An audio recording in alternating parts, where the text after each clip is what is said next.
නව ප්‍රවණතාවයන්ට නිරන්තරයෙන්ම වෙනස් වන රයිගම් ටෙලීස් වල විනිශ්චය මණ්ඩලයේ තියෙන වෙනස තමයි විනිශ්චයේ තියෙන වෙනස තමයි ප්‍රවීණත්වය මතම නොවේ සැබවින්ම දක්ෂතාවය මතම ඒ සම්මානය නිර්දේශ වීම.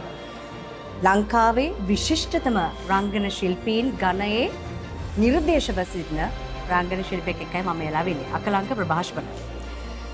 රයිගම් ටෙලි සම්මානවල ජාතියේ මහා ටෙලි සම්මානවල මේ වගේ ටෙලි සම්මානවලක ගෞරවනීය ප්‍රවීණ මිනිසුරු මණ්ඩලයක් යටතේ ඔබත් එක්ක ප්‍රවීණතම රංගන ශිල්පීන් ගණනාවක් විනිශ්චයට නිර්දේශ වෙලා තිබුණා.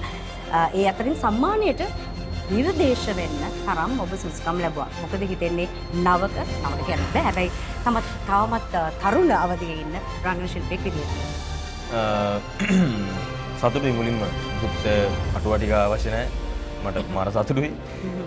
විශේෂයෙන්ම අපි මම පොඩි කාලේ ටීවී බලනකොට ටීවී එකේ හිටපු මං ආස මිනිස්සුත් එක්ක මෙහෙම එකට නොමිනේට් වෙන්න ලැබුණ එක මං හිතන්නේ එක්තරා විදිහකින් මම හිතන්නත් අමාරු ඒ වගේ දේවල්. ඉතින් කොහොම හරි වෙලා තියෙනවා. ඒකට මට ලොකු සතුටක් තියෙනවා ඇත්තටම. දැන් අකලන්ත මේ ගොඩක් නවක රංගන ශිල්පීන් නැත්නම් රංගනයට පිවිසෙන රංගන ශිල්පීන් ගණනාවකුත් සහ නැගී එන ගණයේ රංගන ශිල්පීන් ජනප්‍රිය කාණ්ඩේ මේ අද විවිධ අය ඉන්නවා.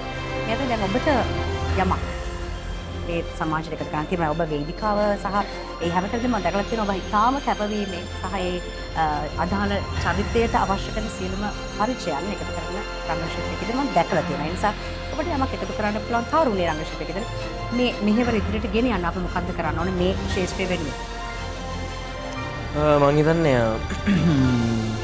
ශාස්ත්‍රය වෙනුවෙන් කරන්න පුළුවන් හොඳම දේ තමයි පුළුවන් තරම් අභ්‍යාජව ජීවත් වෙන එක. අපි කියන ඔතෙන්ටික් වෙන්න පුළුවන් තරම් වල්නරබල් මිනිස්සෙක් වෙන්න.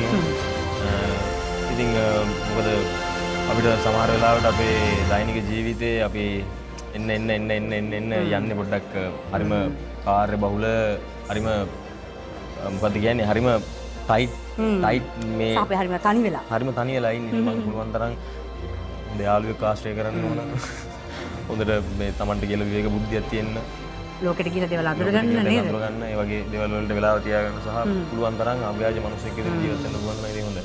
එහෙනම් ඒ අව්‍යාජ සිත ඇති අකලංක ප්‍රභාෂ්වර දැන් අපිට සම්මාන උන්නට යන්න අවසරයි. හැබැයි තවත් සුළු මොහොතේ සම්මානය අත්‍යතිව ඔහුත් එක්ක කතා කරලා ලැබේවා කියලා මම හදවතින්ම සුබ පතනවා. කොහොමද?